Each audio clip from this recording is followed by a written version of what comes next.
ते ब्रिज कम बंधारा आपण करतोय। आपल्या मुंबई गोवा हायवे पासून ती जागा तसं बघितलं तर 1 किलोमीटर अंतरावर आहे, तिथं चांगला रस्ता आपण करतोय।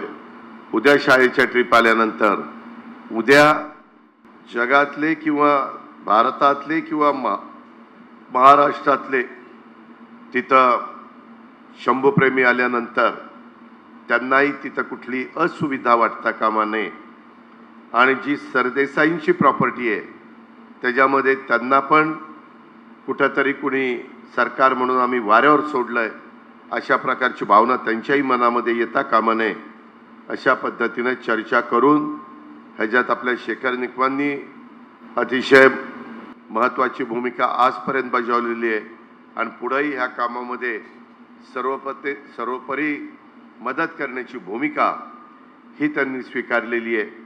त्याबद्दल मी शेखरला मनापासून धन्यवाद देईन, त्याचे मनापासून आभार पण मानीन आणि खरोखरीच अतिशय चांगल्या पद्धतीने तिथं आम्ही रत्नागिरीमध्ये असणारे वेगवेगळ्या किल्ल्यांच्या प्रतिकृती पण तिथं दाखवणार आहोत। तिथं वेगवेगळ्या प्रकारे साऊंड सिस्टीम असेल, लाईट्सची वेगवेगळ्या प्रकारची व्यवस्था असेल, सगळ्या गोष्टी अतिशय उत्तम पद्धतीने दर्जेदार पद्धतीने आम्ही करणार आहोत। तुम्ही काळजी करू नका, निधीची पण काळजी करू नका। नियोजन आणि वित्त खातं माझ्याकडे, मी नियोजन खात्याच्या मार्फतच ह्या सगळ्याला मंजुरी देणार आहे। म्हणजे मुख्यमंत्री आणि उपमुख्यमंत्री आणि सगळं मंत्रिमंडळ कॅबिनेटला त्याची मान्यता घेईल। उद्याच्या येणाऱ्या 30 जूनच्या नंतरच्या अधिवेशनामध्ये पुरवणी मागण्यामध्ये त्याला निधीची तरतूद करीन आणि तोपर्यंत ड्रॉइंग असतील, प्लॅन एस्टिमेट असतील, वेगवेगळे जे आर्किटेक्चर लोकांनी प्लॅन दिलेले असतील त्याच्यात ऑप्शन 1 चांगला, 2 चांगला, 3 चांगला, 4 चांगला का 5 चांगला का त्याच्यातलं वेगवेगळं काही जे जे चांगलं असेल ते घ्यायचं आणि त्याचा एक मास्टर प्लॅन करायचा अशा पद्धतीनं आम्ही सगळ्यांनी ठरवलेलं आहे आणि त्याबद्दल तुमच्याही सगळ्यांचं सहकार्य लागेल अशा प्रकारची विनंती आणि अपेक्षा मी तुमच्या समोर त्या ठिकाणी व्यक्त करतो। मित्रांनो, शिवशाहू फुले आंबेडकरांच्या विचारधारेने तुमचा माझा राष्ट्रवादी काँग्रेस पक्ष पुढे चाललाय।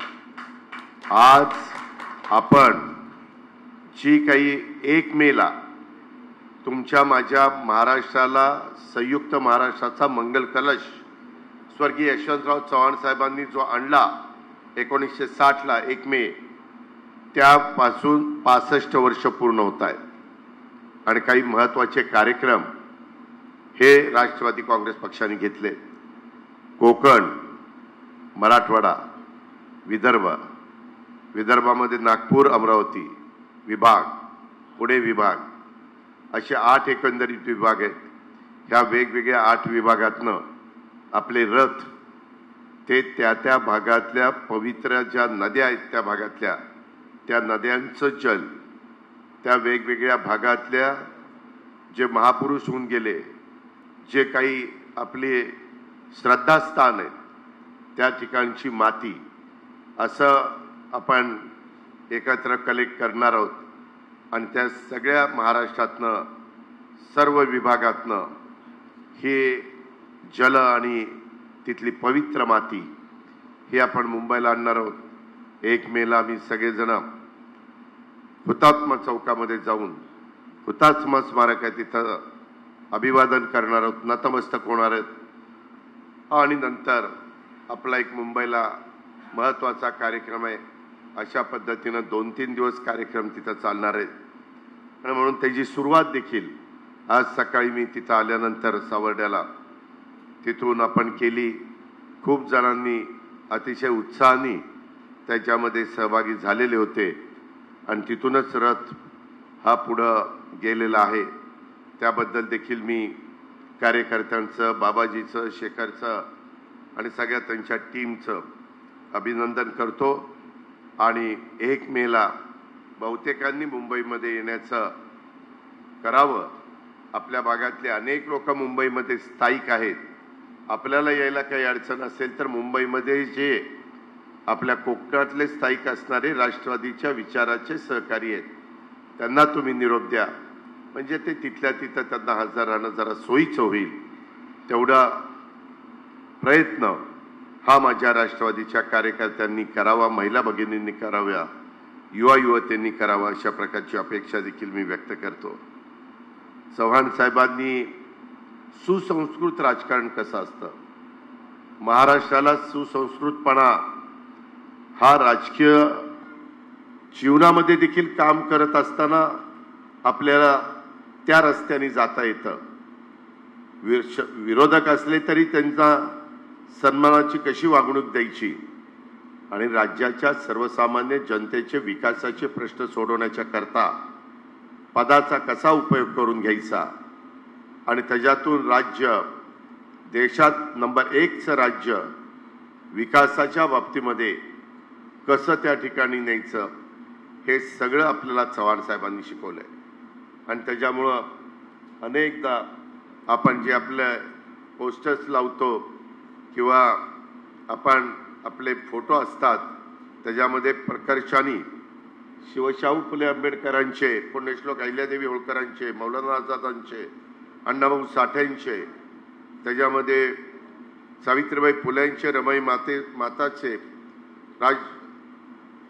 त्याच्यामध्ये राजमाता जिजाऊंचे, अशा अनेक महापुरुषांचे आणि ज्या आपल्या स्त्रिया होऊन गेल्या, राजमाता होऊन गेल्या, त्यांचे फोटो पण आपण आदर्श म्हणून आपण लावत असतो आणि त्यांचं स्मरण करून सर्व जाती धर्माच्या लोकांना एकत्र घेऊन पुढे जाण्याचा प्रयत्न करत असतो.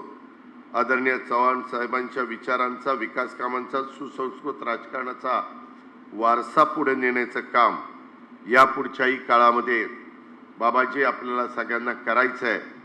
सगळ्या 9च्या 9 तालुक्याच्या तालुका अध्यक्षांनी, सर्व सेलच्या प्रमुखांनी आणि सर्व आमच्या सहकारी मित्रांनी तोच विचार सातत्याने ठेवला पाहिजे.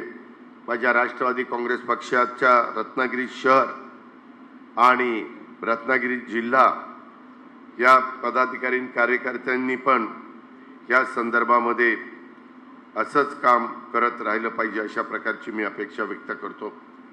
आज बाबाजीनं प्रास्ताविक केलं, आपण तो जो पुलवामाचा पहलगामचा हल्ला झालाय, पहलगामच्या हल्ल्यामुळं आपण सत्कार समारंभ अशाला फाटा दिलेला आहे आणि साधेपणाने आपण आपले विचार लोकांच्या समोर मांडत असतो. आज ह्या चिपळूण संगमेश्वर विधानसभा मतदारसंघामध्ये राधा गोविंद फाउंडेशन यांच्या वतीनं आणि राष्ट्रवादी काँग्रेस पार्टी कोकणातील होतकरू आणि बेरोजगार तरुण तरुणींना नोकरीच्या विविध संधी उपलब्ध करून देण्याच्या करता, सक्षम स्वावलंबी करण्याकरता ह्या आज आपण जॉब ॲप अनावरण हा सोहळा देखील इथं पार पाडलेला आहे. ह्याच्यामध्ये सुलभपणे ह्याच्यात हिंदी, मराठी हिंदी इंग्रजी या 3 भाषांच्या मध्ये हे सगळं तुम्हाला उपलब्ध होणार आहे. आणि आपल्या ह्या भागातल्या मुलांना, मुलींना, तरुण तरुणींना नोकरी आपल्या दारी या संकल्पनेतून फक्त एका क्लिकवर सहजपणे विविध क्षेत्रामध्ये कुठं कुठं नोकऱ्या मिळवून देण्याची सुविधा आहे. ती संधी याच्यातनं प्राप्त तुम्हाला होणार आहे. त्याबद्दल पण मी राष्ट्रवादी काँग्रेस पार्टीचं आणि राधा गोविंद फाउंडेशनचं आणि त्यांचे सहकारी धैर्यशील देसाई आणि त्यांच्या सगळ्या टीमचं त्यांचंही मी अभिनंदन करीन. मित्रांनो, काम करत असताना सरकार येत असतात, सरकार जात असतात, परंतु त्या 5 वर्षाच्या कारकिर्दीमध्ये आपण काय करणार आहोत, जसं यंदाच्या विधानसभेच्या निवडणुकीच्या निमित्तानं माझ्या ह्या मतदारसंघामध्ये बोलत असताना चिपळूण संगमेश्वरच्या भागात आम्ही लोकांना सांगितलं की तुम्ही महायुतीचा उमेदवार, राष्ट्रवादीचा उमेदवार म्हणून आमच्या शेखर निकमांच्या घड्याळाच्या चित्राच्या शेजारचं बटन दाबण्याचं काम करा. या 5 वर्षात आमचे शेखर निकम, आमचं सरकार, आमचा राष्ट्रवादी काँग्रेस पक्ष या गोष्टी करेल अशा प्रकारचा जाहीरनामा आपण आपल्या जनतेला दिलेला आहे. मी मुंबईमध्ये ज्या वेळेस असतो त्यावेळेस ह्या सगळ्या मतदारसंघामधले जे काही प्रश्न आहेत ते सोडवण्याच्या करता हे सगळे आमदार माझ्याकडं पाठपुरावा करत असतात. दर मंगळवारी आम्ही सगळे राष्ट्रवादीचे मंत्री, आमदार, अध्यक्ष हे एकत्र बसतो आणि त्याच्यातून 7 दिवसाच्या कारकिर्दीमध्ये कुणी कुणी काय काय केलं आणि नवीन काय आव्हान आहे, नवीन काय प्रश्न आहे आणि त्याची सोडवणूक करण्याच्या करता संघटनेच्या स्तरावर काय केलं पाहिजे, महायुती सरकार म्हणून काय केलं पाहिजे, अशा पद्धतीचं विचाराची देवाणघेवाण करतो. आणि मी पण 7 दिवसात जे काही निर्णय झालेले असतात, ज्या काही महत्त्वाच्या गोष्टी आपल्या विधिमंडळातल्या सहकाऱ्यांना आणि प्रांताध्यक्षांना, प्रांतिकमध्ये काम करणाऱ्या पदाधिकाऱ्यांना माहिती असणं गरजेचं असतं, त्या पण त्यांच्या कानावर घालण्याचं काम करतो. अशा पद्धतीनं त्याला परिवारचं स्वरूप देऊन आपला राष्ट्रवादीचा पण सगळा हा परिवार आहे, त्याला त्याच्यातून कशी मदत होईल हेच आमचा सगळ्यांचा दृष्टिकोन असतो. पण त्याच्यात एक अडचण ही अनेक आमदारांची येते, त्या जिल्हाध्यक्षांची पण येते. दर महिन्यात एकदा सगळे जिल्हाध्यक्ष बाबाजी आपण बोलवण्याचं ठरवलं, गेल्या महिन्यात आपण बोलवलं होतं, याही महिन्यात मी बोलवणार आहे. कारण त्याच्यामुळं बाबाजी पण सांगू शकतो महिनाभरात रत्नागिरीला जिल्ह्यामध्ये आम्ही काय केलं, तालुका अध्यक्षांनी काय केलं, कार्यकर्त्यांनी, सेलच्या प्रमुखांनी काय केलं. मित्रांनो, संघटना अशी तशी वाढत नाही. त्याकरता संघटनेचा वाढवायची असेल तर कार्यकर्ता हा पक्षाचा कणा असतो आणि तो कणा मजबूत असला पाहिजे, तो कणा सतत कार्यमग्न असला पाहिजे. त्यांनी वरवर फक्त त्या ठिकाणी काम दाखवता कामा नये. आज आता तिथं अडचण काय होते, ज्यावेळेस आम्ही जिल्हावाईज आढावा घेतो त्यावेळेस सभासद नोंदणीचा कार्यक्रम सध्या चाललेला आहे आणि तुम्ही जिल्हाध्यक्षांनी तुमच्या 2000 पुस्तकं आणलेली आहेत, परंतु 2000 पुस्तकांनी 9 तालुक्याचं काही होणार नाही. पुस्तकं अजून तुम्हाला द्यावी लागणार आहेत आणि तुम्हाला घ्यावी लागणार आहेत. देऊन नुसती घरात ठेवून चालणार नाही. त्यामध्ये कुठं आणि त्याच्यात सगळ्या कॅटेगरीतले लोक ही आपल्या संघटनेचे सभासद सदस्य करण्याचा प्रयत्न करा.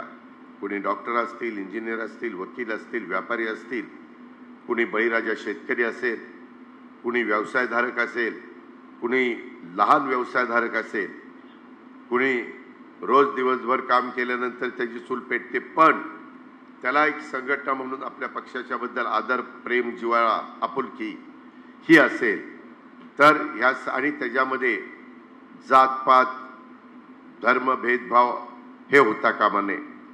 सगळ्यांना त्या संघटनेचं सभासद होण्याचा अधिकार आहे.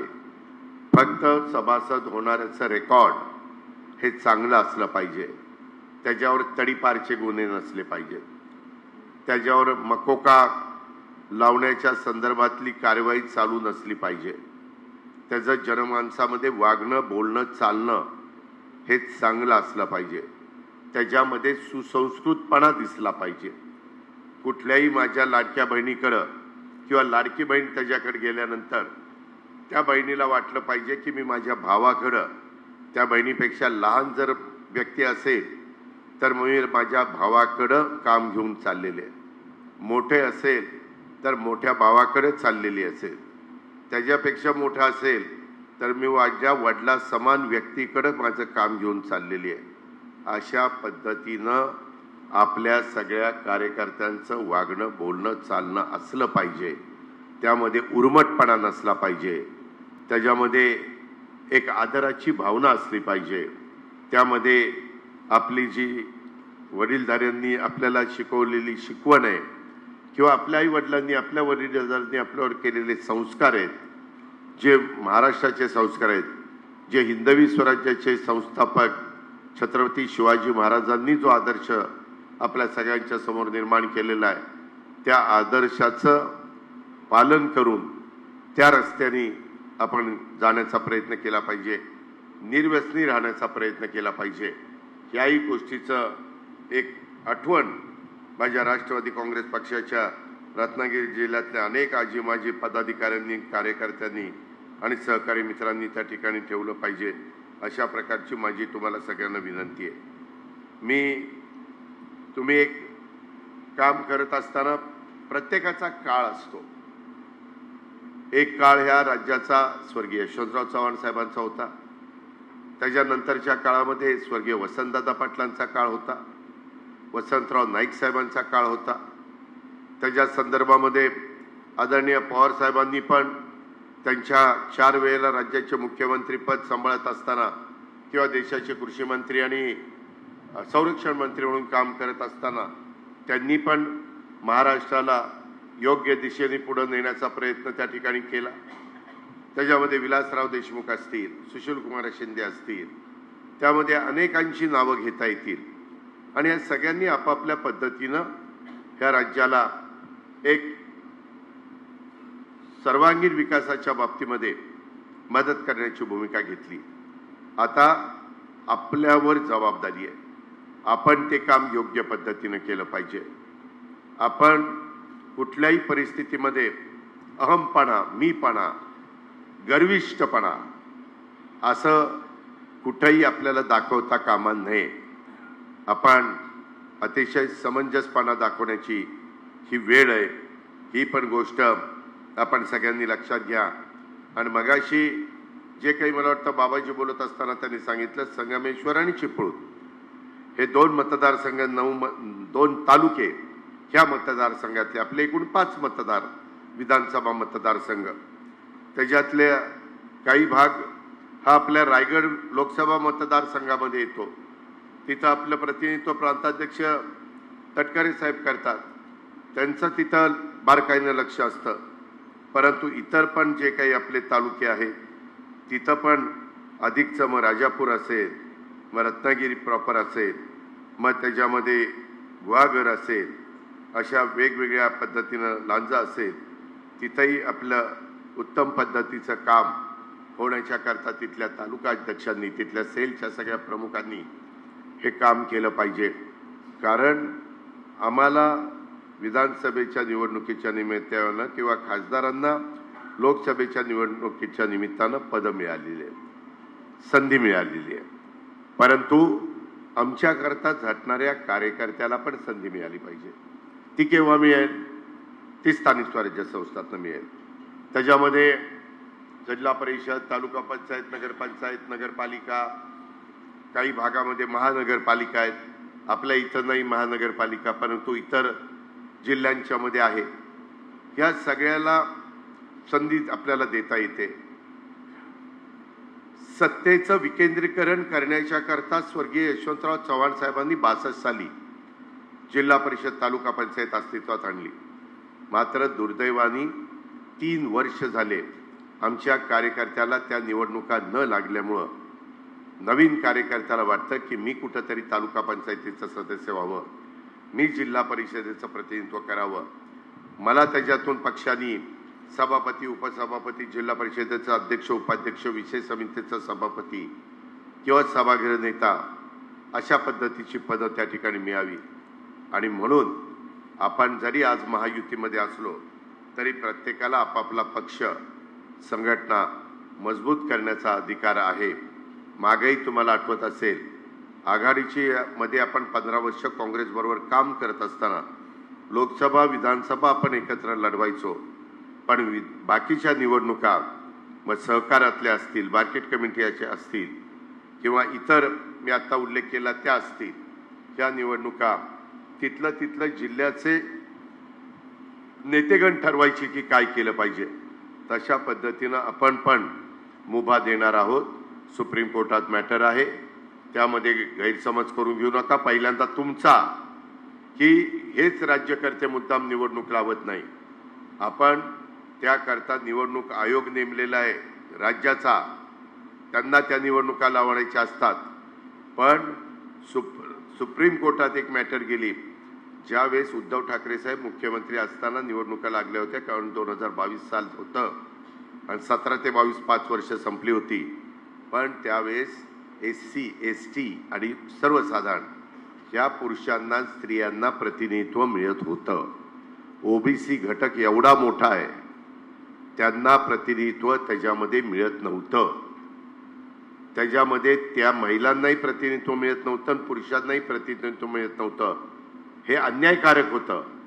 ज्यावेळेस आपण संविधानाला 75 वर्ष झाल्यानंतर घटनेचे शिल्पकार डॉक्टर बाबासाहेब आंबेडकरांनी दिलेलं संविधान हे इतकं उच्च दर्जाचं आहे, अत्युत्तम आहे आणि त्याचा रास्त अभिमान तुम्हाला मला आपल्या देशातल्या तमाम भारतीयांना आहे आणि त्यामुळं भारत एक संघ राहिलेला आहे. अनेक भाषा, अनेक जाती, अनेक धर्म, अनेक पंथ जरी असले तरी शेवटी जम्मू काश्मीर पासून कन्याकुमारीपर्यंत आपण सगळेजण भारतीय आहोत. म्हणून आपण सगळेजण एकोप्याने त्या ठिकाणी एकमेकाला आधार देण्याचं काम करतो.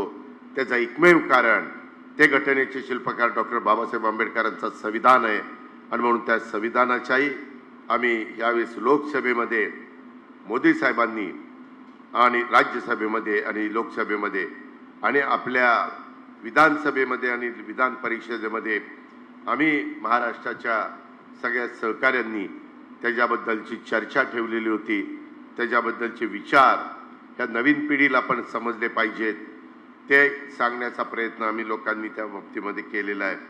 ही पण आठवण तुम्ही सगळ्यांनी ठेवली पाहिजे आणि म्हणून तुम्हाला स्थानिक स्वराज्य संस्थांच्या मध्ये उद्याच्याला घड्याळाच्या चिन्हावर निवडून यायचं आहे तर तुम्हाला सभासद नोंदणीचा कार्यक्रम उपयोगी पडेल. तर तुम्हाला बूथ वाईज जी कमिटी असते, पन्ना प्रमुख असतो, ह्या सगळ्या गोष्टी तुम्हाला उपयोगी पडणार आहेत आणि त्याच्यातूनच नवे लोक, नवीन तरुण तरुणी देखील पुढे येणार आहेत. आपण नेहमी अशा प्रकारच्या निवडणुकीमध्ये काही अनुभवी, काही तरुण आणि काही मधल्या वयाचे अशा पद्धतीनं संधी देत असतो. ही आपली राष्ट्रवादी 25 वर्षापूर्वी 10 जून 1999ला शिवाजी पार्कच्या मैदानावर स्थापन झाली. त्यावेळेस स्वर्गीय गोविंदराव निकम साहेब असतील, बाकीचे सगळे असतील, ह्या सगळ्या मान्यवरांनी आपल्याला एक आधार देण्याचं काम, पुढं नेण्याचं काम, भरभक्कम पाठिंबा देण्याचं काम, संघटना वाढवण्याचं काम हे त्या बाबतीमध्ये केलं. हे आपल्याला विसरता येणार नाही आणि त्याच्यामुळं ह्या सगळ्याचा विचार करून आपल्याला पुढची वाटचाल करायची. मी स्वर्गीय गोविंदराव निकम साहेबांना देखील या निमित्तानं मी अभिवादन करतो, त्यांना श्रद्धांजली अर्पण करतो. मित्रांनो, मलाही त्यांच्याबरोबर काही काळ खासदार म्हणून आणि काही काळ महाराष्ट्र राज्य सहकारी बँकेच्या संचालक बोर्डामध्ये संचालक म्हणून कधी मी चेअरमन होतो, कधी ते चेअरमन होते, असं आम्ही एकमेकाच्या हाताखाली तिथं काम केलेलं आहे. ही आठवण ही कायम माझ्या स्मरणामध्ये राहिलेली आहे आणि त्यांचे तुम्ही कार्यकर्ते आहात, त्यांचा हा परिसर आहे. त्याच्यातनं अतिशय उत्तम पद्धतीनं त्यांनी काढलेली सह्याद्री शिक्षण संस्था ही आज इथं मुलं घडवण्याचं काम, मुली घडवण्याचं काम, त्यांना ज्ञान देण्याचं काम, त्यांना स्वतःच्या पायावर उभं करण्याचं काम आणि आज मेगा जॉब ॲप अनावरणाच्या कार्यक्रमाच्या निमित्तानं आज ज्यांच्याकडं जमीन जुमला नाही, जास्त भांडवल नाही, परंतु त्यांनाही चांगल्या पद्धतीनं एक जबाबदार नागरिक म्हणून उभं राहायचं आहे, उत्तम पद्धतीचा संसार करायचा आहे, आईवडिलांचा नावलौकिक वाढवायचा आहे. त्याकरता अशा घटकाला देखील राष्ट्रवादी काँग्रेस पक्ष हा प्रयत्न करून त्यांना स्वतःच्या पायावर उभं राहण्याच्या करता मदत करतोय. हेच नोकरी आपल्याद्वारी, हीच त्याच्या पाठीमागची संकल्पना आहे. ही पण बाब तुम्ही लोकांच्या पर्यंत, तरुण तरुणींच्या पर्यंत कार्यकर्त्यांनी पोहोचवली पाहिजे. केंद्राच्या अनेक योजना आहेत, राज्याच्या अनेक योजना आहेत. आत्ता पण हा कार्यक्रम संपल्यानंतर माझा ज्यावेळेस टेक ऑफ होणार आहे त्याच्या आधी मी संघटनेच्या ऑफिसमध्ये थोडा वेळ थांबणार आहे, मग मी पुढे जाणार आहे. शेवटी संघटनेचं कार्यालय देखील आपल्या दृष्टीनं महत्त्वाचं आहे, ज्याचा उल्लेख मगाशी आपल्या शेखरनी केला.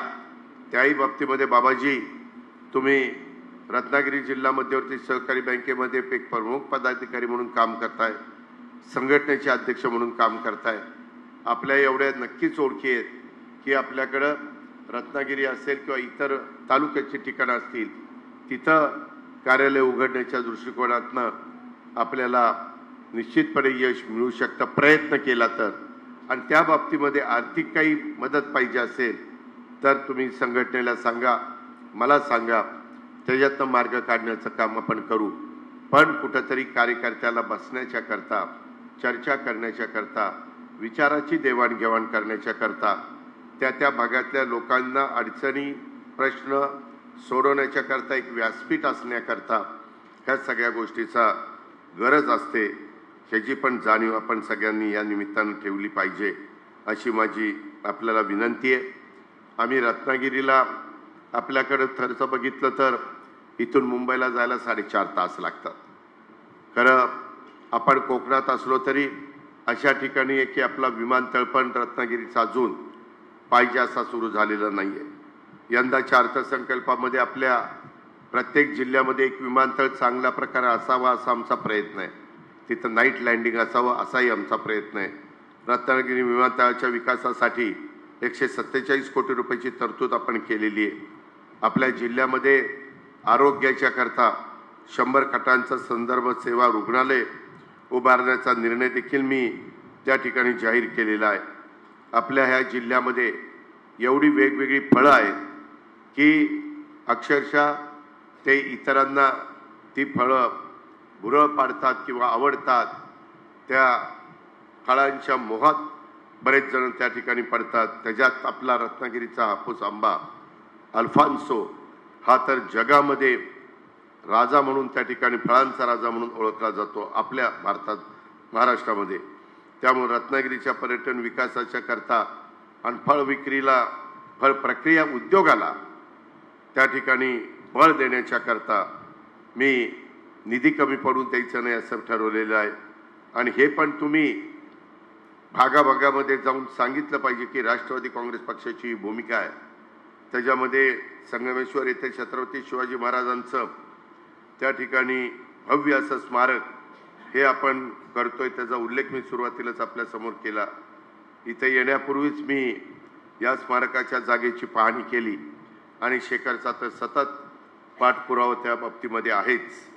छत्रपती संभाजी महाराजांचं पवित्र बलिदान स्थळ असणाऱ्या ह्या वेगवेगळ्या जी ठिकाणं आहेत त्या ठिकाणी पण आपण अतिशय महत्त्वाची कामं हातामध्ये घेतलेली आहेत. दरवर्षी एका प्रेरणादायी गीताला छत्रपती संभाजी महाराज राज्य प्रेरणा गीत पुरस्कार प्रदान करण्याचा निर्णय देखील राज्य सरकारने नुकताच घेतलेला आहे. आपल्याला नव्या जुन्यांची मोठ बांधून आपला पक्षाचा विस्तार करायचा आहे आणि त्याच्यातून स्थानिक स्वराज्य संस्थांच्या निवडणुकाची तयारी देखील करायची आहे. तुम्ही जेवढे सभासद संख्या वाढवाल, तुम्ही जेवढं त्या भागामध्ये संघटनेचं काम मनापासून कराल, तेवढं तुम्हाला तिथं वेगळं पद मिळवून देण्याच्या करता हे सगळे सदस्य आणि कार्यकर्ते उपयोगी पडल्याशिवाय राहणार नाही. ही पण गोष्ट आपण सगळ्यांनी ध्यानामध्ये घ्या. मित्रांनो, अनेक बदल होत आहेत. आपल्याही इथं वेगवेगळ्या क्षेत्रामध्ये शिक्षण देण्याचं काम शेखर निकमांच्या नेतृत्वाखाली इथं चाललेलं आहे.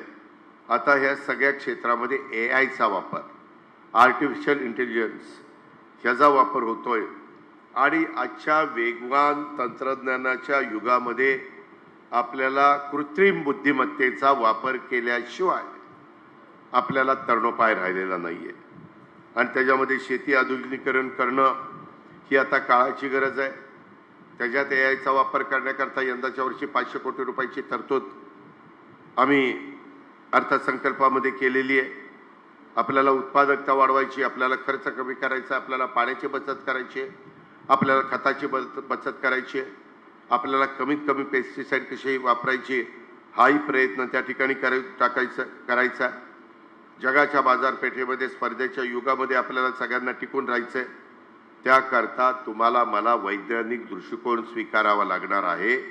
याच पार्श्वभूमीवर राज्य सरकारने कृत्रिम बुद्धिमत्ता आणि अत्याधुनिक तंत्रज्ञानाच्या मदतीनं शेती, फळफळावर, भाजीपाला आणि कुठलंही क्षेत्र ह्यामध्ये भरीव अशा प्रकारची पावलं उचलण्याचं काम सुरू केलेलं आहे.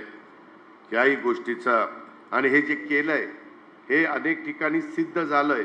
महाराष्ट्रात सिद्ध झालंय, माझ्या बारामतीमध्ये सिद्ध झालंय. तेव्हा मी रत्नागिरी जिल्ह्यामध्ये आपल्या परिसरामध्ये मी सांगायला आलेलो आहे. त्याच्यातनं पिकाचं नियोजन होतं, उत्पादन खर्च कमी होणार आहे, उत्पादकता वाढणार आहे.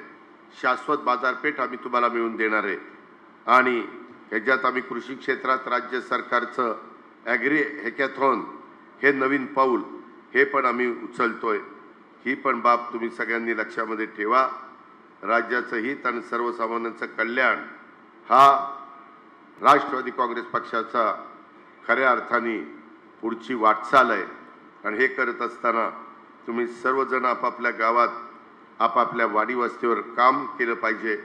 राष्ट्रवादीला आपल्या शहरात जिल्ह्यात राज्यात एक सक्षम पक्ष बनवण्याच्या करता राष्ट्रवादीमय वातावरण करण्याच्या करता स्वतःला झोकून देऊन त्या ठिकाणी काम करायचं आहे आणि राष्ट्रवादी पक्षाच्या वाढीसाठी झपाटून काम करण्याची ही सुरुवात आहे।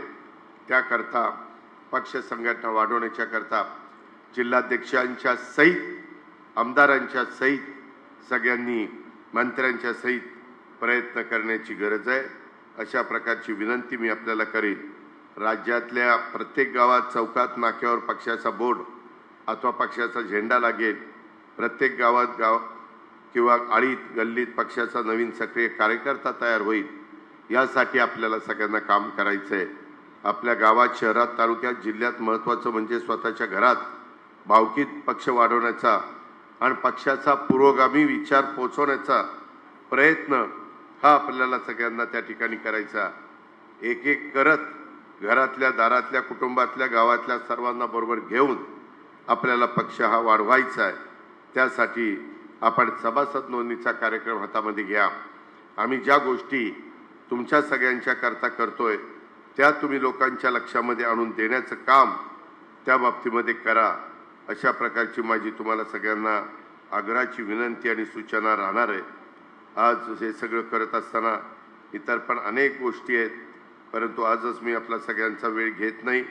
मला शेखरने विनंती केली होती की दादा तुम्ही स्वतः येताय आणि येत असताना जर तुम्ही संघटनेला पण काही वेळ दिला आणि एक मेळावा घेतला आणि त्याच्यामध्ये मेगा जॉब ॲप अर्नावरांचा पण कार्यक्रम जर घेतला तर ते जास्त संयुक्तिक ठरेल असं त्याला वाटलं आणि मलाही ते पटलं। त्याच्यामुळं कुणाला तरी वाटायला पाहिजे आणि कुणाला तरी पटायला पाहिजे, तर मग ते पुढं व्यवस्थितपणे होत असतं। तसं आता मला काय वाटतं ते मी सांगितलेलं आहे। आता समोर बसणाऱ्यांना काय पटलंय ते मला सभासद नोंदणीचं बाबाजीकडनं शेखरकडनं आढावा घेतल्यानंतरच मला कळणार आहे। मित्रांनो, तुम्ही जेवढी साथ द्याल, तुम्ही जेवढा भरभक्कम पाठिंबा द्याल, त्याच्यातनं नवीन पण कार्यकर्ता, नवीन पण नेता, नवीन पण उद्याचा प्रतिनिधी हा तयार होणार आहे। ही पण जाणीव आपण सगळ्यांनी ठेवा। काही आता वडीलधारी इथं बरेच आहेत, ते म्हणले दादा आता आम्ही फार म्हातारे होत आलोय, कधीतरी आमच्याकडे लक्ष द्या। कधी मी कुणाचं नाव घेतलंय का? चोराच्या मनात चांदणं असं म्हणतात। मी एवढंच म्हणतो की त्याच्यामध्ये मगाशी बाबाजी तसं म्हणलं, बाबाजी काही वडीलधारी नाही, पण मी एक सांगतो, मी वेगवेगळ्या ठिकाणी काम करत असताना तुम्हाला सांगितलेलं होतं मी अनेकांना नवीन लोकांना संधी देईन। यावेळेस मी 10 लोकांना संधी विधानसभेच्या उपाध्यक्षासहित दिलेली आहे। आपल्या हातात 5 वर्ष आहे। आत्ता कुठं सुरुवात आहे। आमचा प्रयत्न, संघटनेचा प्रयत्न हा आहे की पहिल्या 2.5 वर्षामध्ये 10 लोकांना, पुढच्या 2.5 वर्षात काही राहिलेले लोक, अशा पद्धतीनं त्या ठिकाणी संधी द्यायची। कारण मागं आपण पक्षामध्ये ज्यावेळेस सरकारमध्ये काम करत होतो त्या टर्ममधल्या काही लोकांना काही संधी मिळाली आणि त्याच्यातल्या काही लोकांना आता आपण दिली, काहींना थांबायला सांगितलं। अशा पद्धतीनं नवीन कार्यकर्त्यांना पण संधी द्यावी लागते। कधीतरी वडीलधाऱ्यांना पण थांबून पुढं दुसऱ्या महत्त्वाच्या वरच्या लोकसभेच्या किंवा देश पातळीवरच्या पण कामाची संधी द्यावी लागते। अशा प्रकारची प्रक्रिया सातत्याने देशाला स्वातंत्र्य मिळाल्यापासून हे वेगवेगळ्या संघटनेमध्ये चाललेली आहे। त्यामुळे तुम्ही काही काळजी करू नका। तुम्ही फक्त इथं राष्ट्रवादी काँग्रेस पक्ष मजबूत करा। यंदा 5 मध्ये 1 जागा आपल्याला मिळाली। गुहागरची जागा आपला तो असणारा राष्ट्रवादीचा कार्यकर्ता त्याला थोडंसं आपल्याच मित्रपक्षाने आपलंसं करण्याचा प्रयत्न केला नाहीतर बाबाजी तुलाही माहिती होतं की गुहागरची जागा तशी आपली होती. माझी देवेंद्रजी एकनाथरावांची चर्चा चालू होती, त्याच्यामध्ये सुनीलजी होते, बावनकुळे होते, इतर लोक होती. पण आता त्या खोलात मी जात नाही. परंतु हरकत नाही, झालं गेलं विसरून जायचं असतं. नवी पहाट नवी सुरुवात अशा पद्धतीनं आपण विचार करायचा असतो आणि त्याच प्रकारे आपण आपली पुढची वाटचाल करतोय. हे मला तुम्हाला सगळ्यांना आवर्जून ह्या निमित्तानं सांगायचं आहे. आणि त्याकरता माझी तुम्हाला सगळ्यांना आग्रहाची सूचना आहे की आज आपल्याला हे सगळं काम करत असताना मी महाराष्ट्रात फिरतोय. मी कालच हिंगोलीला अर्धा दिवस होतो, अर्धा दिवस परभणीला होतो, त्याच्या आधी पण मी पुण्याच्या भागामध्ये होतो. असं वेगवेगळ्या भागामध्ये सातत्याने आहे.